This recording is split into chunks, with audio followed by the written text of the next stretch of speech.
Bonjour à tous, ravi de vous retrouver dans Smart Job, le rendez-vous RH emploi de Bismart. Vous connaissez notre rendez-vous, il est en direct du lundi au vendredi, débat, analyse et expertise bien sûr, et vos rubriques habituelles. Bien dans son job, aujourd'hui, on part à la rencontre d'une jeune chef d'entreprise qui accompagne les porteurs de projets, mais pas de n'importe quel porteur de ces entreprises à mission. On fera le point avec elle, e-learning, mais aussi une application qui va arriver dans quelques semaines, on en parlera avec elle. Smart et Réglo, vous vous souvenez, c'est très récent, c'est l'affaire Ikea sur l'espionnage des salariés. Peut-on surveiller les salariés et dans quelles conditions? On fera le point avec une avocate dans quelques instants. La pause café avec Fanny Griesmer. Nos rêves d'enfants, il y a eu une grosse polémique là sur les avions et ses rêves d'enfants avec la maire de Poitiers. Fanny Griesmer nous revient sur ses rêves d'enfants. On a tous un petit rêve d'enfant dans notre cœur. On fera le point avec elle dans quelques instants. Puis le cercle RH, alors que le confinement débute officiellement aujourd'hui, oui, on a eu 3 jours de répit. Quelle place les femmes ont-elles conquise réellement dans la société, dans l'entreprise? Ça, c'est une question importante. On fera le point parce que c'est vrai que lors du premier confinement, elle s'était plainte d'avoir à la fois une charge mentale professionnelle et puis une charge mentale pour le quotidien. Oui, on fera le point avec elle. Il y aura des invités avec moi sur ce plateau et évidemment en visio, Covid oblige. Fenêtre sur l'emploi, rémunéré à sa juste valeur. Voilà une question qu'on se pose tous. Je ne suis pas payé à ma juste valeur. On en parlera parce qu'il y a un podcast, il y a une plateforme et une solution RH 360 pour pouvoir trouver les bons arguments concernant sa rémunération. Voilà le programme aujourd'hui de Smart Job. Tout de suite, c'est bien dans son job.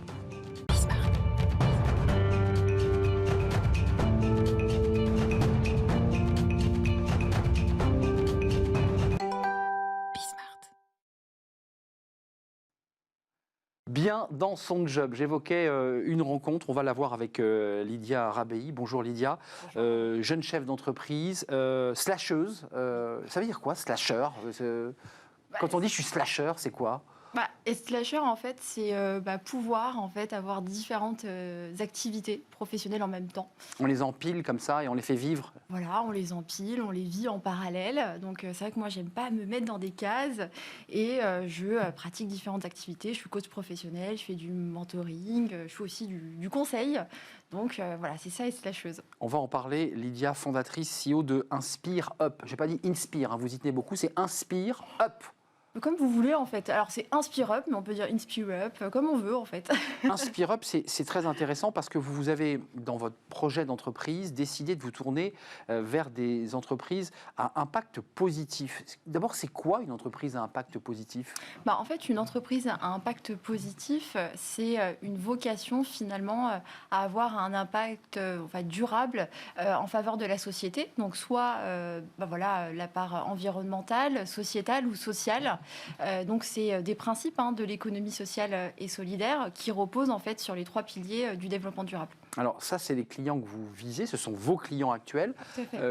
Qu'est-ce que vous leur dites, qu'est-ce que vous leur proposez et surtout, qu'est-ce qu'ils cherchent? Parce que vous êtes venu dans cette émission avec un baromètre des entreprises à mission et on l'a vu à plusieurs reprises sur ce plateau, il y a quand même une progression du nombre d'entreprises qui veulent s'engager, la route est longue, pour devenir une entreprise à mission. Qu'est-ce qu'elles vous demandent, ces entreprises? De l'accompagnement, parce que ça demande des outils spécifiques pour créer des modèles économiques résilients et qui soient véritablement à impact positif et qu'on ne soit pas finalement dans du purpose washing. C'est vrai qu'aujourd'hui, il y a beaucoup de sociétés qui se disent à impact positif, mais qui ne sont pas vraiment. Donc, si on veut être vraiment dans une démarche sérieuse et pragmatique, ça nécessite des outils spécifiques. Donc, moi, ce qu'ils recherchent avant tout, c'est du conseil, de l'accompagnement dans la modélisation de leur modèle économique, qui sont en création ou en développement. Vous avez plusieurs types de clients, ceux qui sont en train de la créer et qui cherchent la bonne route, les bons messages, et puis il y a ceux qui ont déjà créé leur entreprise. Les valeurs piliers de Inspire Up: transparence, inclusivité, excellence pédagogique. L'excellence pédagogique, ça veut dire qu'il y a de la transmission. Alors avec le Covid, évidemment, vous faites de la formation en distanciel. Comment ça marche, la formation que vous proposez?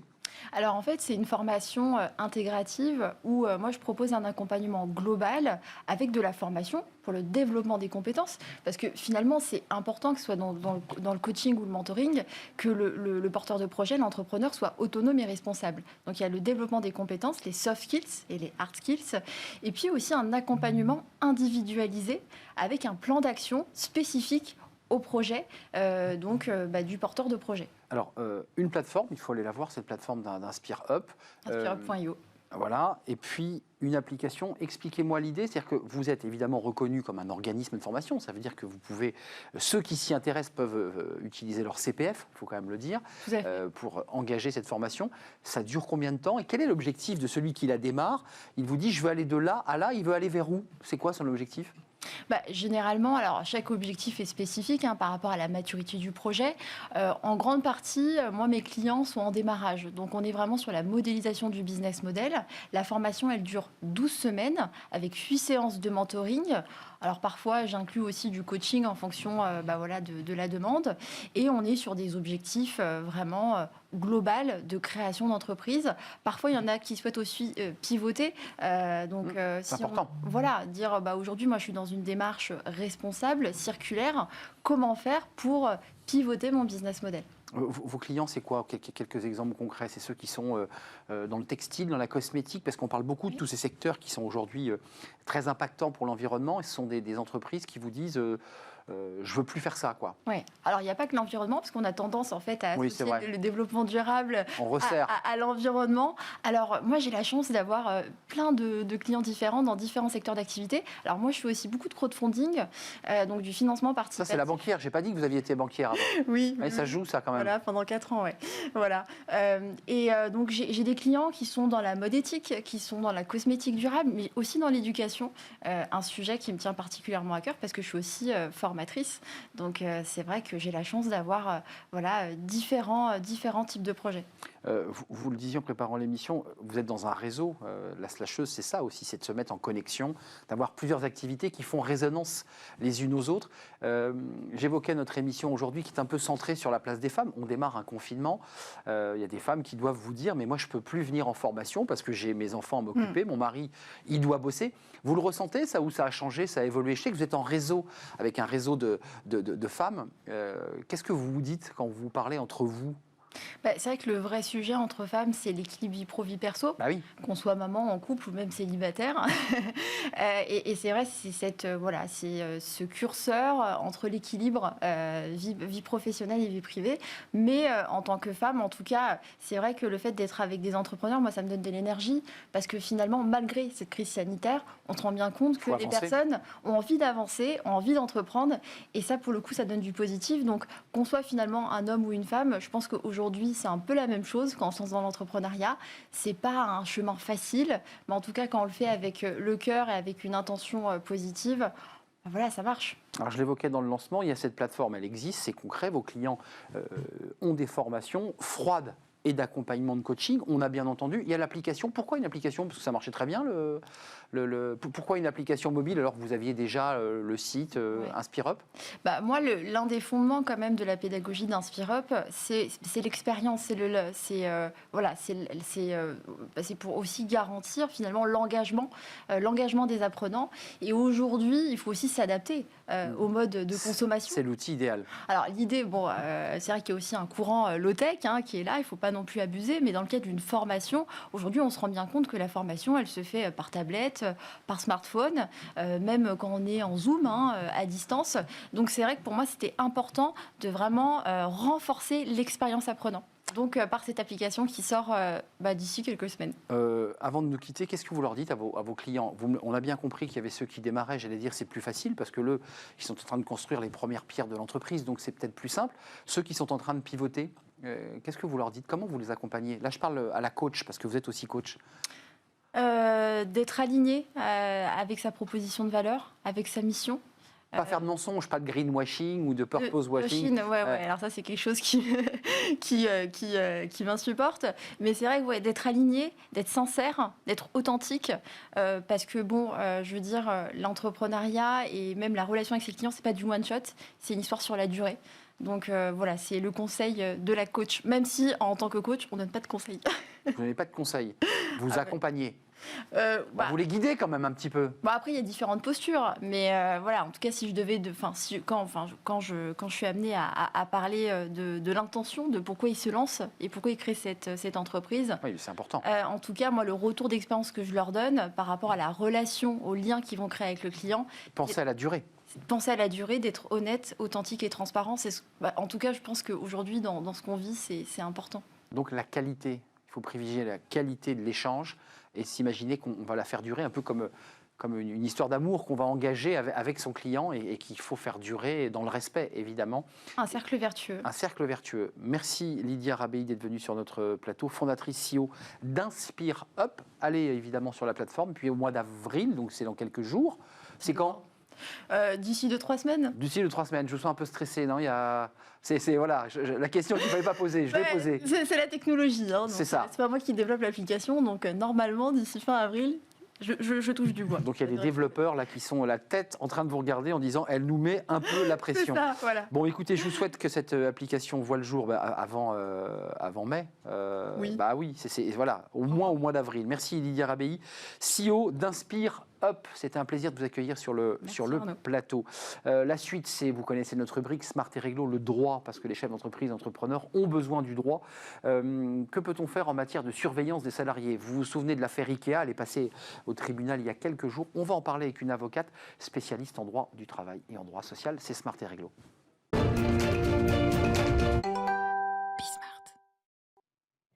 Smart et Réglo, notre rubrique juridique, focus sur un point précis. Alors, souvent lié à l'actualité, et aujourd'hui encore, eh bien, cela fait écho à le sujet dont nous allons parler, fait écho à l'affaire Ikea. Vous savez, cette affaire où un certain nombre de dirigeants sont passés au tribunal et ont été condamnés par la justice pour avoir espionné, fait des fiches sur leurs salariés. Nous sommes avec Sabrina Kemel en distanciel. C'est assez rare, mais là, on vous voit.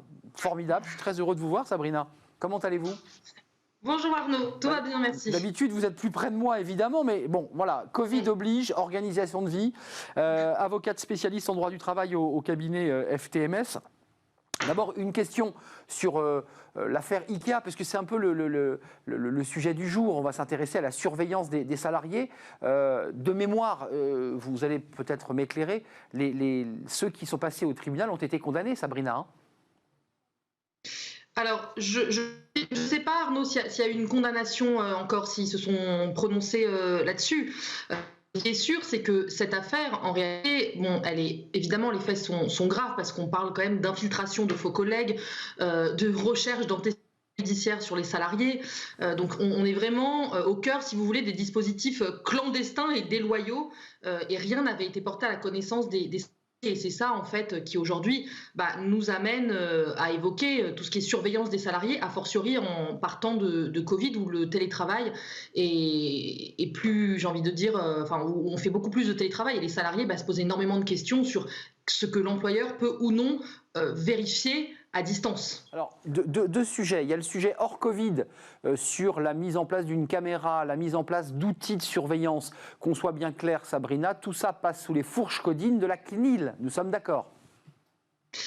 Alors, maintenant, en fait, la CNIL, c'est terminé. Ça passe plus par tout ce qui est vidéo surveillance. Il y a eu du changement. En revanche, ça va suivre une procédure qui est bien spécifique. Laquelle ?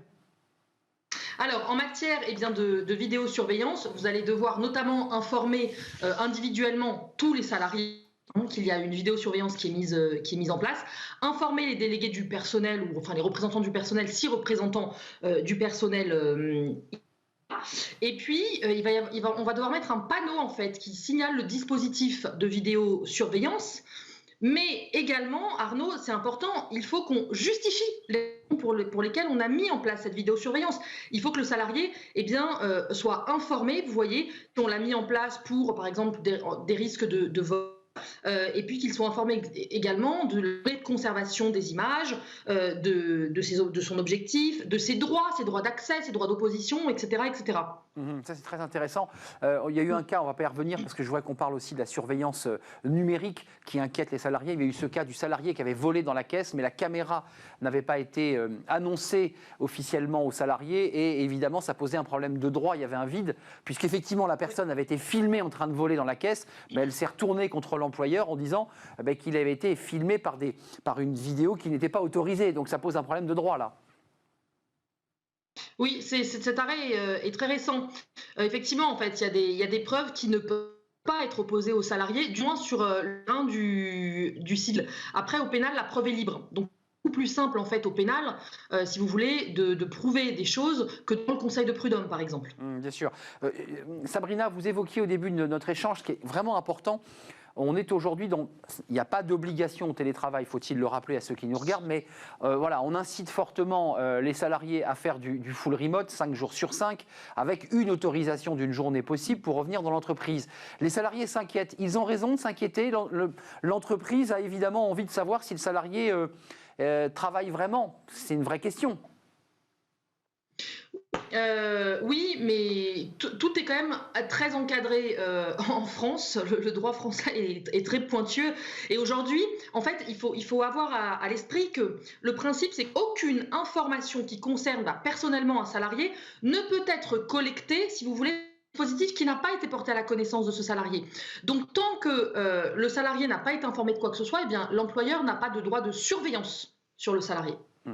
Très concrètement, on sait qu'il y a des outils informatiques qui sont en fait, j'allais dire un peu comme les routiers dans les années 90, le mouchard qui vérifie que la personne est bien connectée sur le site de l'entreprise, qu'elle n'est pas évidemment connectée Internet sur des sites de vente en ligne. Tout ça, c'est autorisé. Comment fait malgré tout le chef d'entreprise pour contrôler? Est-ce qu'il doit être dans la confiance ou est-ce qu'il est aujourd'hui un peu plus aussi dans la méfiance? Alors non, c'est pas autorisé, puisque je vous l'ai dit, le salarié doit savoir en fait qu'il est surveillé. Et puis, quand on met en place ce type de dispositif, il faut, quand il y a des élus, que ça passe par le CSE et donc et que les salariés soient informés. Donc oui, il faut que ça passe. Évidemment, tout repose sur mais c'est toute la question en fait. Pour moi, la confiance a été parce qu'au contraire, on a vu qu'on pouvait faire confiance aux salariés durant crise. Mais donc, comment on surveille un salarié à distance? On ne va pas l'appeler toutes les minutes, le salarié, ou faire des calls à 8h, à 10h et à midi, parce qu'on risquerait de tomber en plus, si vous voulez, dans une sorte de harcèlement. Enfin, harcèlement, le mot est peut-être un peu fort d'un point de vue juridique, mais on ne peut pas poursuivre comme ça les salariés. Il y a aussi le bien-être des salariés en télétravail qui compte. Donc, tout doit reposer sur la confiance. Après, on peut demander à ces salariés de remplir, par exemple, c'est de l'autre en fait, c'est-à-dire que vous avez travaillé tant d'heures par jour, parce qu'on doit aussi d'ailleurs continuer à contrôler du travail de ces salariés, hein, même ceux qui sont en télétravail. Il faut reconnaître, Sabrina, que là aussi, les juristes, les chefs d'entreprise, même les salariés, on flotte un peu dans un flou juridique parce que c'est très compliqué à distance de savoir si le salarié a vraiment travaillé. Après tout, il a le droit de travailler à partir de 22h si ça le chante, à condition que le travail soit rendu. Donc ça transforme la relation au travail et au manager, de fait. Mais évidemment, en réalité, ce qu'on observe depuis le début de cette crise, c'est que les gens s'organisent un peu comme ils le veulent. Alors, on parle notamment de la catégorie des cadres, qui s'organisent comme ils le veulent. Donc, s'ils veulent ne pas travailler 3 heures dans la journée, ils ne travaillent pas 3 heures dans la journée, puis ils les rattraperont le soir. Le tout étant qu'il faut, effectivement, si vous voulez, que l'employeur puisse démontrer en cas donc, qu'on a eu 11 heures de repos entre chaque journée. Ça, les 11 heures de repos sont très importants. Donc, si le salarié termine à 22 heures, vous voyez, le lendemain, il ne pourra pas recommencer à travailler avant 9 heures du matin. Ça, c'est très important, cette règle pour les cadres, notamment, on l'évoquait sur ce plateau avec les forfaits, c'est les 11 heures de repos. Voilà, il peut travailler jusqu'à 22 heures. Voilà, il y a des envois de mails. En tout cas, vous nous confirmez bien, Sabrina, à quel moment un salarié peut d'ailleurs voir qu'il a été espionné? C'est très compliqué sur le plan informatique. Comment je peux savoir? C'est extrêmement technique. C'est hyper compliqué. Je ne sais pas comment on pourrait voir ça. Un informaticien, si vous voulez, qui puisse vérifier ce qui est ou dans l'ordinateur, je ne sais absolument pas. Je pense que c'est extrêmement compliqué. Donc vous voyez qu'il y a un problème de droit. Ça veut dire que l'entreprise, si elle a un informaticien de haut niveau, peut mettre des petits mouchards très discrets sans que personne ne s'en rende compte. Mais bien sûr, mais en fait, l'entreprise peut regarder tous vos emails, inclus ceux qui sont intitulés personnels et confidentiels. Voilà. Alors qu'on sait qu'un entreprise ne peut pas les regarder, ces emails-là. Mais elle pourrait très aller les vérifier. Mais pour autant, elle ne pourra pas servir, si vous voulez, dans le cadre d'un contentieux. Ça, c'est important de le signaler. Merci Sabrina, j'ai l'impression qu'on va se revoir dans quelques instants. Restez avec nous, on va faire quelques réglages de micro pour essayer de faire passer un son des meilleures qualités, parce qu'aujourd'hui, on va inaugurer une émission en virtuel. Bah oui, pourquoi pas. Moi, j'aurais pu aussi la faire directement de Tenerife ou d'une île lointaine. Comme ça, on aurait tous été évidemment en distanciel. On fait une petite pause avec Fanny Griesmer. Vous allez le voir, c'est une émission que vous avez découverte, une chronique de Fanny il y a maintenant quelques semaines. C'était les rêves d'enfants. Alors, on l'a choisi aujourd'hui parce qu'on a beaucoup parlé de ces rêves d'enfants qu'il fallait détruire avec, vous savez, ces gens qui sont passionnés d'avion, et puis cette mère de Poitiers qui a dit que ces rêves d'enfants, il fallait arrêter de vouloir voler. C'était polluant. Ils sont où nos rêves d'enfants? Fanny Griesmer nous explique tout, elle nous fait rêver un petit peu.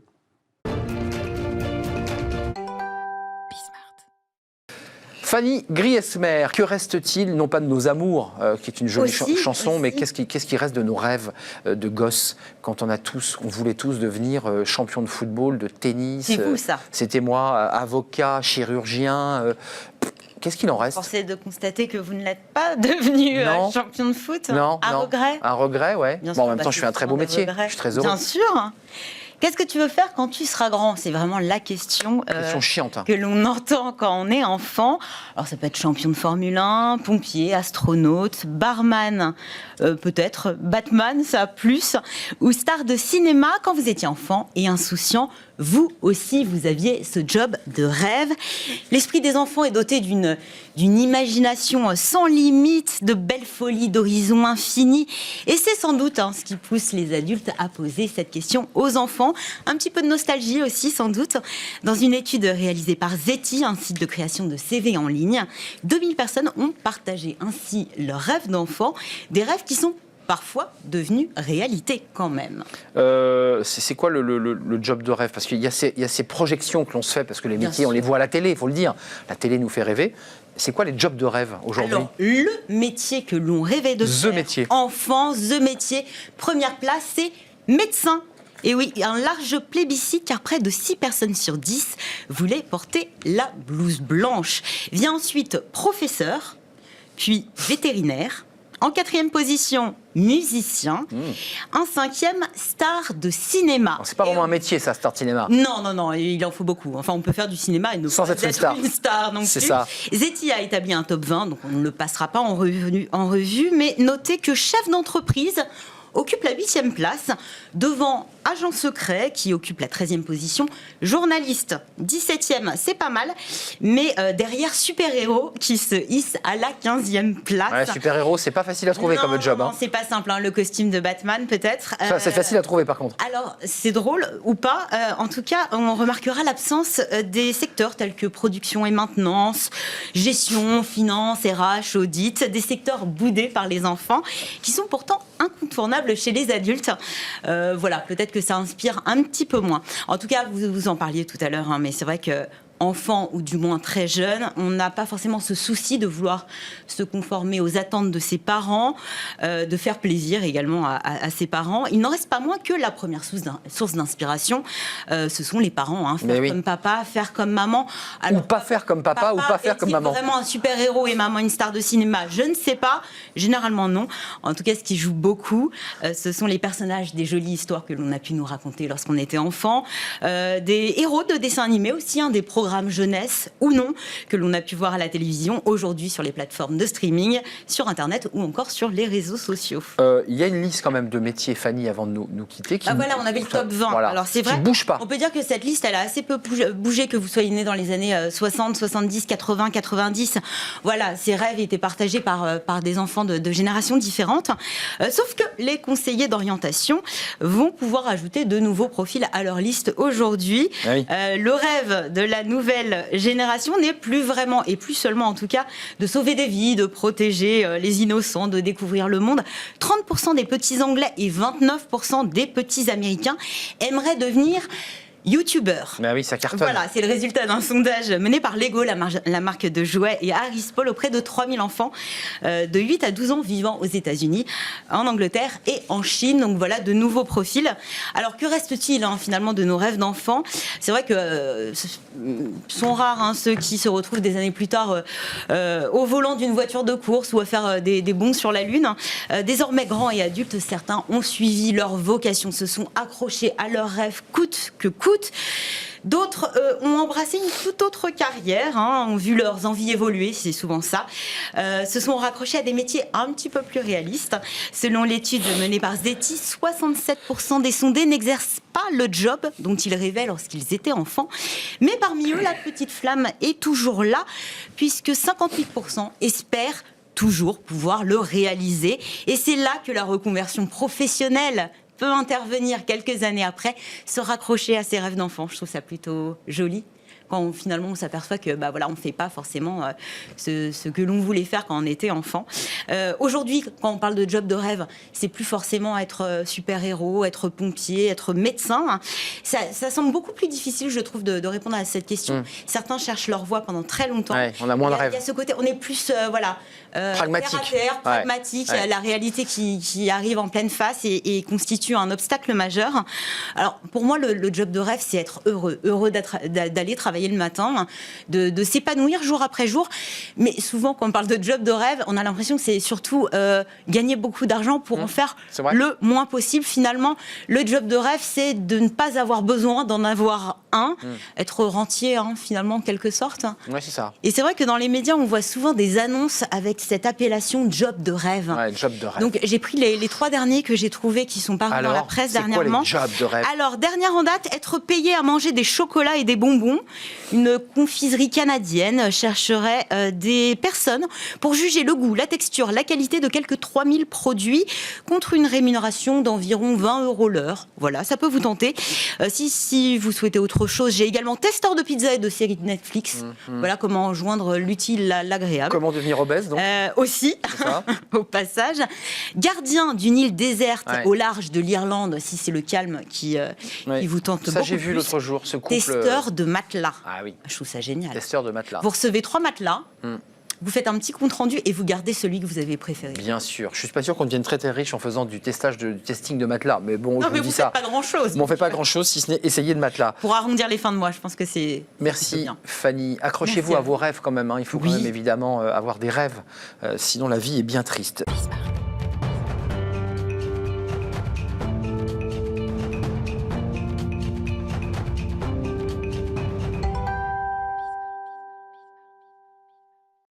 Retour sur le plateau de Smart Job avec une expérience. Bah oui, on vit des expériences, nous, toute l'équipe, en distanciel, Covid oblige.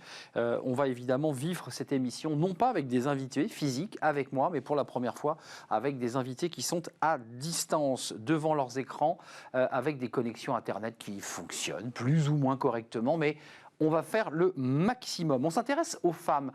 Pourquoi les femmes aujourd'hui? Tiens, pourquoi? Parce que le confinement recommence. Souvenez-vous des articles de presse dans les colonnes du Monde, notamment des femmes qui racontaient leur quotidien. Alors, c'était plus le quotidien d'avant Covid, c'est le quotidien où il fallait gérer 1000 choses en même temps. À la fois le quotidien de la maison, des enfants, mais aussi bien la vie professionnelle. Une charge mentale plus importante sur les épaules des femmes, avec cette idée du plafond de verre. Est-ce que les femmes ont réussi depuis, 50 ans à progresser dans l'entreprise, à prendre réellement leur place, ou est-ce qu'il y a encore évidemment beaucoup de chemin à parcourir? On va en parler avec nos invités. Vous avez découvert Sabrina Kemmel, je vous la représente, elle était avec nous dans Smart et Réglo, et elle est restée avec nous et on la remercie, avocate spécialiste en droit du travail, droit social, cabinet FTMS. Merci Sabrina d'être avec nous, évidemment. Nous serons avec Virginie Oswald, directrice générale de Garance Mutuelle. Bonjour Virginie. Bonjour. Vous avez vu comme c'est Enchantée. magique? Enchanté, on est ravis de vous accueillir évidemment en visio.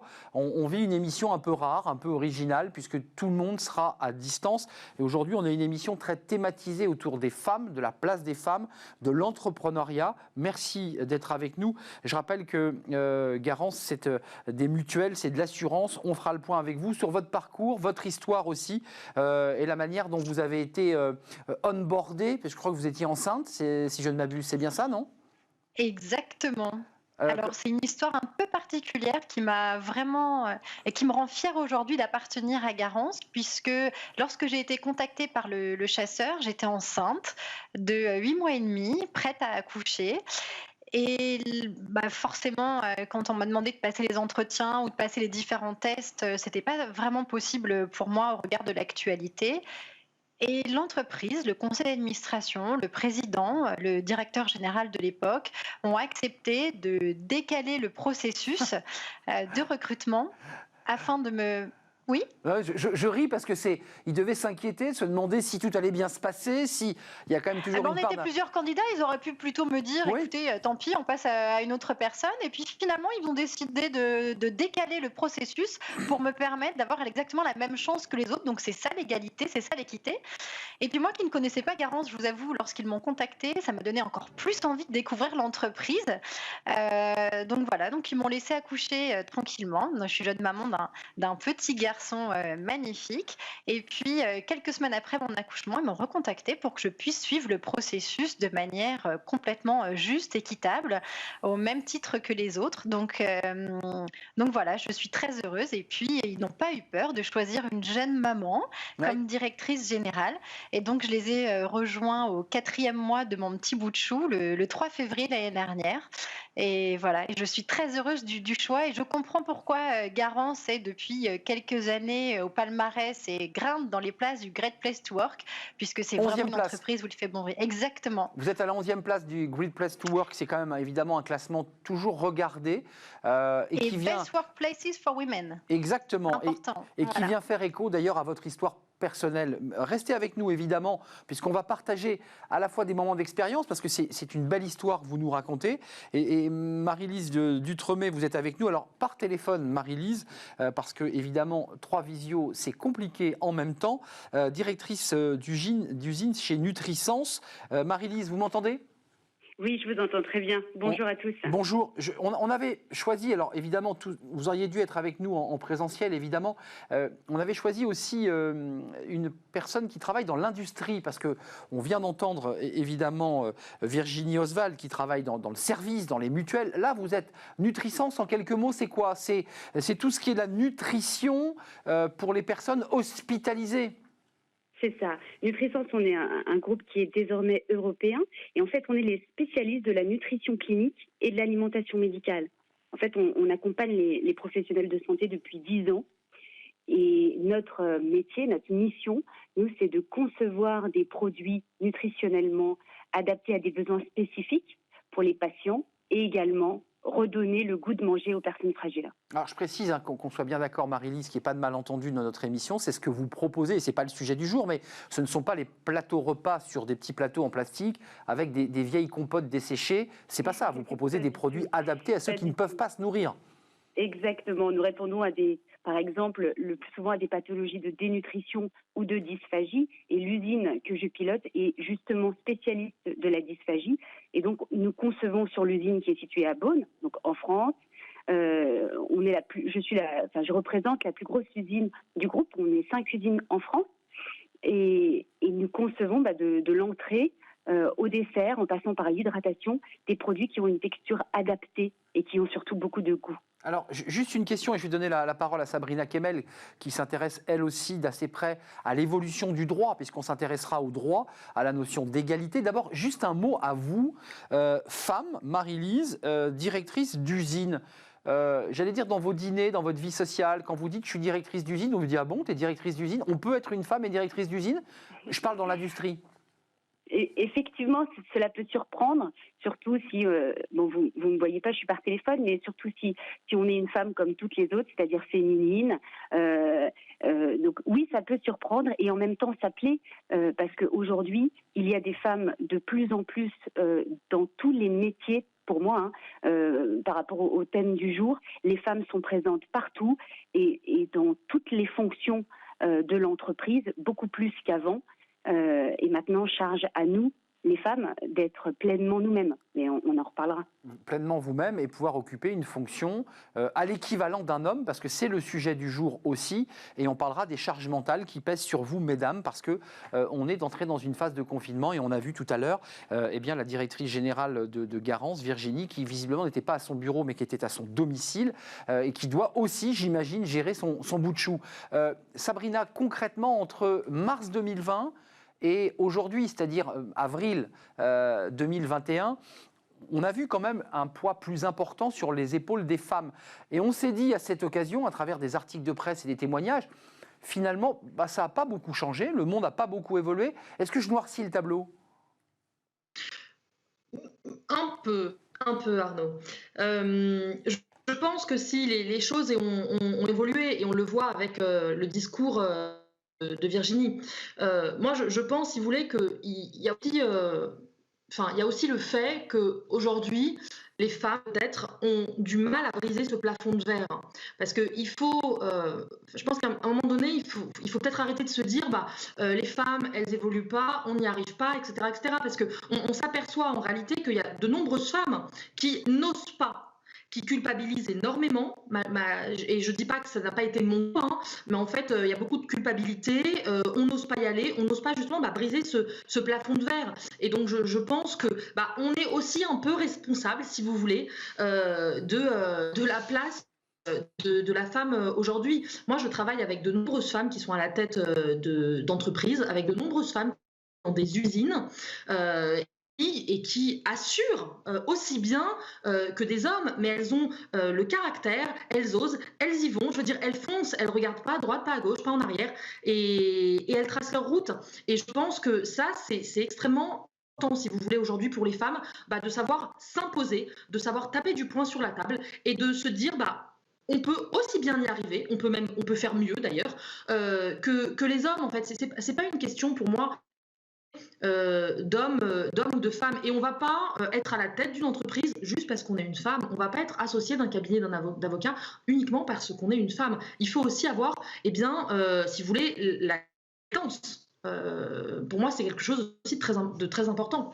Mais Virginie et Marie-Lise, parce que j'évoquais une question en noircissant un peu le tableau à dessein, évidemment, pour que Sabrina développe sa pensée, mais quand même, lorsqu'on parle à des femmes, et vous êtes en première ligne, mesdames, vous êtes des femmes féminines, disait tout à l'heure Marie-Lise, à la tête d'une usine, vous, Virginie, jeune mère de famille, on voit souvent que la réussite professionnelle se fait aussi, et malheureusement, aux dépens de sa vie personnelle.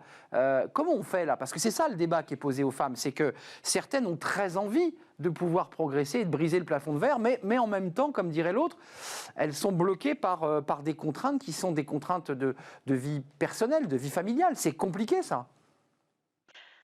Alors, je partage assez ce que disait Sabrina. Très souvent, on se met nous-mêmes les barrières, on ose moins, on a peur d'être jugé par l'entreprise, par la société. Et je pense qu'il faut y aller sans trop se poser de questions. Après, j'ai cette chance de mon côté d'avoir un mari formidable qui a été le premier manager et qui m'a même poussé à répondre à l'offre d'emploi Garance, qui est à côté de moi dans le quotidien. Et cette force et tout mon entourage me permet vraiment d'avancer. Alors, plus concrètement, je suis quand même d'accord avec vous.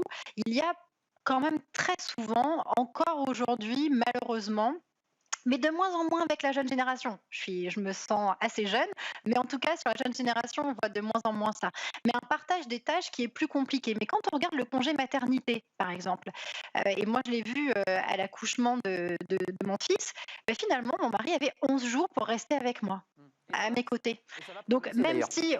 Voilà, même si on voit qu'il y a une évolution aujourd'hui du nombre de jours qui va pouvoir être accordé au papa, chez Garance, ce qu'on a souhaité faire, c'est élargir le congé paternité qui était déjà de 20 jours, mais depuis le 1er janvier 2021, on octroie aux jeunes papas 30 jours de congé paternité 100% rémunéré par Garance, et il peut prolonger le congé paternité d'un mois rémunéré à 50%.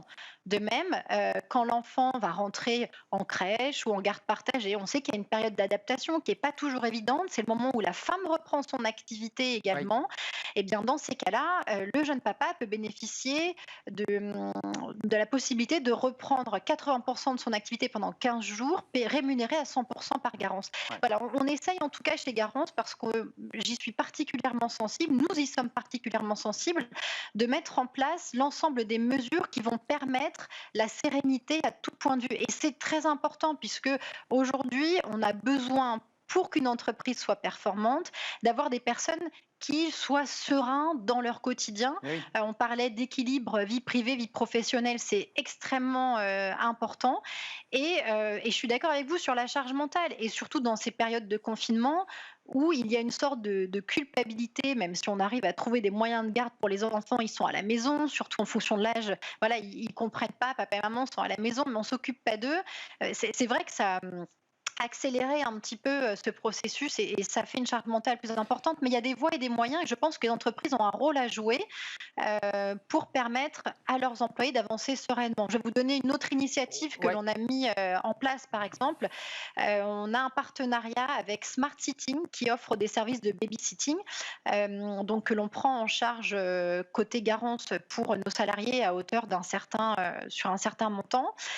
Nous travaillons aussi, et le CSE va proposer à travers la plateforme Prof Express, puisqu'on a pris un abonnement sur cette plateforme, de pouvoir suivre à distance et de pouvoir proposer des heures et de cours pour faire les devoirs gratuitement. Donc l'objectif, c'est pas que ce soit 100% de la journée, mais c'est pour dire à l'ensemble des collaborateurs de Garance, nous sommes à côté de vous, nous sommes là, et nous essayons d'apporter les moyens. Mais là, je vais vous dire, chez Garance, c'est pas une question homme-femme. Là, c'est vraiment hommes et femmes. Et on voit de plus en plus. Et on voit de plus en plus d'hommes impliqués. Et plus on va dans la jeune génération, plus je trouve qu'il y a quand même beaucoup d'hommes impliqués pour la gestion. Marie-Lise, du service à l'usine, là, on est sur une entreprise de service et on l'entend chez Garance. C'est vrai que la qualité de vie au travail, elle est positive, et on vient de l'entendre à travers sa directrice générale qui est très attachée.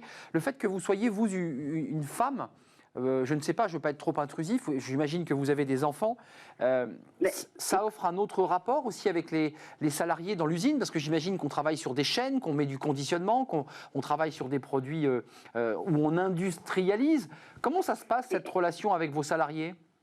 Effectivement, moi je suis jeune maman également, et j'ai pris le poste de direction d'usine. Mon fils avait tout juste 1 an.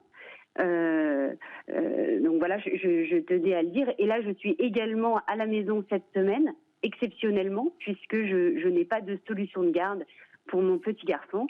Donc voilà, je suis comme toutes les femmes qui doivent jongler avec leur vie personnelle, et également trouver l'énergie et tout ce qu'il faut pour donner de l'élan à une usine et à toute l'équipe, puisqu'on est une centaine de personnes sur l'usine. Qui produisent là, actuellement, ils sont sur site. Actuellement, et puis une fois que j'aurai raccroché avec vous, je rappellerai mon équipe, et puis tous les managers qui font en sorte que tout fonctionne. Donc moi j'ai envie de dire, je suis d'accord sur le plafond de verre, oui, et moi ça m'a concernée également. C'est-à-dire que les femmes, elles ont du talent, mais elles n'osent pas. Elles n'osent pas parce que parfois elles ont en tête encore des modèles masculins. Moi, ce que je veux dire, c'est que je n'ai jamais été dans une usine avec une femme directrice d'usine. Et j'ai dû me détacher des modèles que j'avais pu voir, suivre, même si c'était des bons modèles parfois, pour me dire non, moi je veux faire mon style, parce que je ne suis pas un homme. Et donc je ne vais pas agir, je n'ai pas les codes des hommes, j'ai mes codes à moi, et mes codes à moi, ils me vont mieux en fait. Mais ils sont plus performants. Ouais. Marie-Lise, juste un mot un peu personnel, mais votre mari, il est où? Puisqu'on évoquait tout à l'heure l'idée qu'avec Sabrina, tout allait mieux, que les conjoints étaient des garçons formidables, que tout le monde mettait la main à la pâte, ce qui est vrai. Chamboulée. Ouais. J'ai eu une séparation. J'ai eu une séparation à gérer en même temps que mon poste. Et aujourd'hui, je suis avec quelqu'un avec qui je partage une autre vie. Donc, c'est sûr que nos vies, elles sont peut-être pas les mêmes qu'il y a 15 ans. Mais aujourd'hui, on peut avoir une très belle vie de famille recomposée. On peut avoir une vie professionnelle très épanouissante.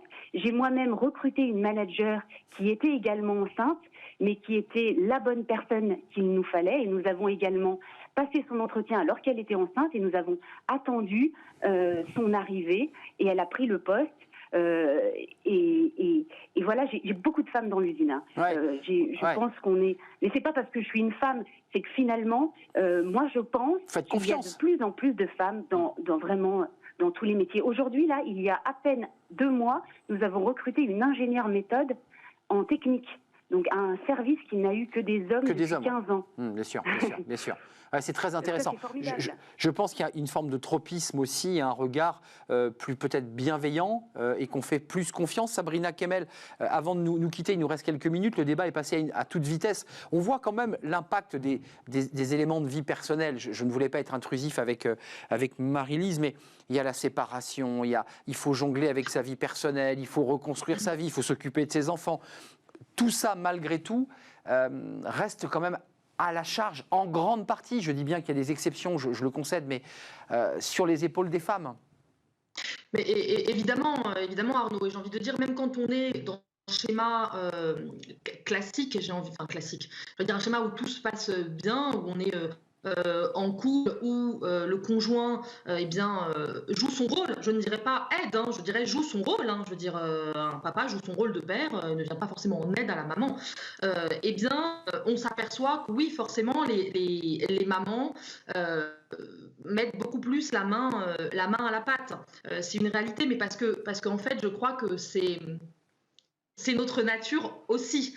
Moi j'ai 2 petits-enfants qui ont 3 et 2 ans, à peine 3 ans et 1 an d'écart, donc je peux vous dire que ça a été très compliqué, parce que quand je suis revenue de congé maternité, j'étais déjà enceinte de 2 mois et demi de mon second, et mon conjoint joue parfaitement son rôle. Pour autant, les enfants me sollicitent. Moi, c'est moi qui lis les histoires, c'est moi qui dois être présente, parce que c'est comme ça, et en fait, je ne pourrais pas faire autant, j'aurais du mal.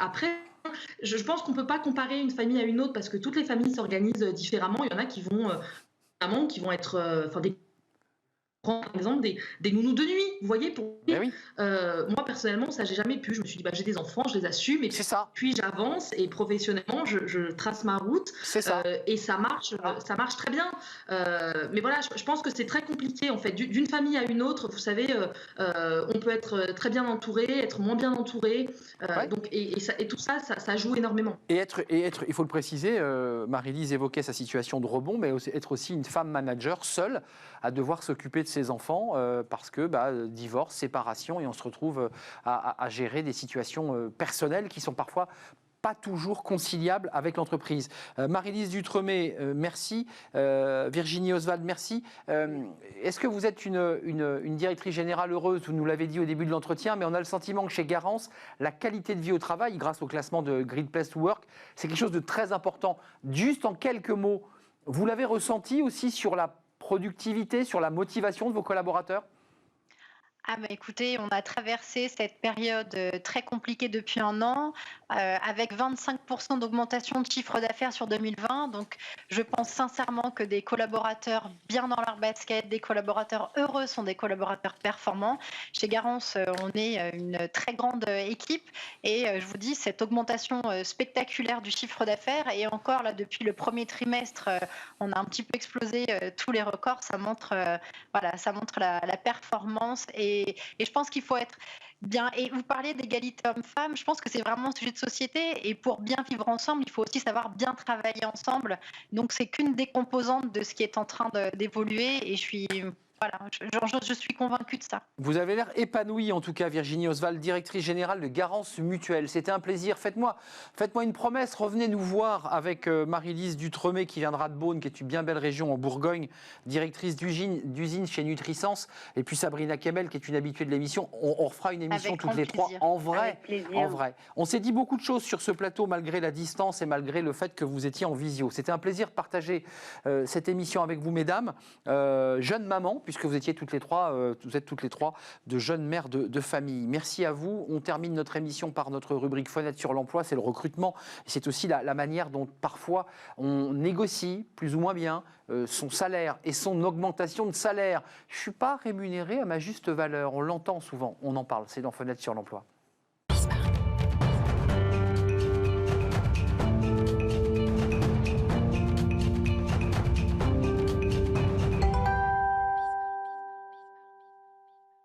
Être rémunéré à sa juste valeur. Combien de fois vous l'avez entendu, cette petite phrase?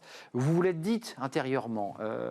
Insaf El Hassani, merci d'être avec nous. Vous êtes fondatrice, directrice de l'ONG Learn in France. Et puis vous êtes créatrice de la plateforme Ma Juste Valeur. On commence par quoi? Ma Juste Valeur? On commence par Ma Juste Valeur. C'est important. C'est intéressant ce punchline, ma juste valeur. Pourquoi? On a toujours l'impression qu'on n'est pas rémunéré à sa juste valeur? Parce qu'en fait, moi, je suis avocate de formation et je travaille dans la finance. Et en fait, j'ai appris que sur n'importe quel marché, dont le marché de l'emploi, il y a le juste prix et la juste valeur. Comme le jeu, quoi. Exactement. Un juste prix. Et il était important de sortir un peu du narratif de la négociation qui est de penser que c'est un moyen de manipulation ou de filouter et revenir aux basiques et aux bases, à la rationalité et au factuel pour enfin être rémunéré et perçu à sa juste valeur. Donc ça veut dire qu'il y a une forme d'algorithme qui correspond, on peut presque le calculer et on peut vous sortir quelque chose qui correspond avec les données rentrées à la juste valeur. Sauf que dans la vraie vie, ça ne marche pas comme ça. Il y a les écoles de commerce, par exemple, où on pousse les étudiants à avoir parfois des prétentions incroyables. On a des entreprises qui font des salaires un peu décalés. C'est quoi la juste valeur? Comment on la calcule? Alors justement, là, vous mettez le point sur quelque chose de très important puisqu'il s'agit d'une fausse croyance. On est dans la fausse croyance que les grilles de salaire sont quelque chose de sacro-saint et qu'on ne peut pas aller à leur rencontre. Alors qu'en réalité, c'est faux puisque les grilles de salaire sont en fait des constantes, des généralités qui sont sorties par le marché du travail. Mais évidemment, il faut les adapter à ses circonstances personnelles. Et c'est là où moi, j'apprends à travers ma juste valeur et cette pédagogie-là, la méthode pour aller déterminer sa juste valeur sur le marché de l'emploi. Alors Insa, il faut quand même préciser que Ma Juste Valeur, c'est un travail de podcast, c'est un podcast que vous proposez, qu'on met dans ses oreilles. Pourquoi cette idée de podcast? D'abord parce que le podcast, c'est un outil très pratique. Qu'est-ce que vous y mettez comme information et comme contenu dans ces podcasts, justement, lorsqu'on se dit, tiens, je ne suis pas très à l'aise avec mon salaire, tiens, je vais peut-être me mettre dans les oreilles Ma Juste Valeur. Qu'est-ce que vous leur dites? Alors, Ma Juste Valeur, effectivement, c'est un podcast, mais c'est également une formation digitale de 9 heures en e-learning. Mais pour revenir à votre question sur le podcast, moi, comme vous l'avez mentionné précédemment, je suis la présidente et la fondatrice d'un réseau professionnel féminin. Et donc, j'ai débuté en 2014 avec des ateliers de négociation de rémunération. Nous avons fait le tour de France et le tour du monde avec cet atelier de négociation de rémunération.